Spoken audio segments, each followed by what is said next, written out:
হরিপাল মেলাতে নেক্সট যেটা ট্রাই করেছিলাম সেটা হচ্ছে মথুরার নিরামিষ কেক।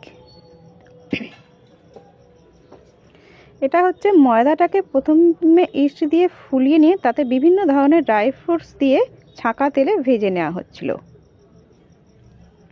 এবং চিনির গুঁড়োতে মাখিয়ে সেটাকে সার্ভ করা হচ্ছিল।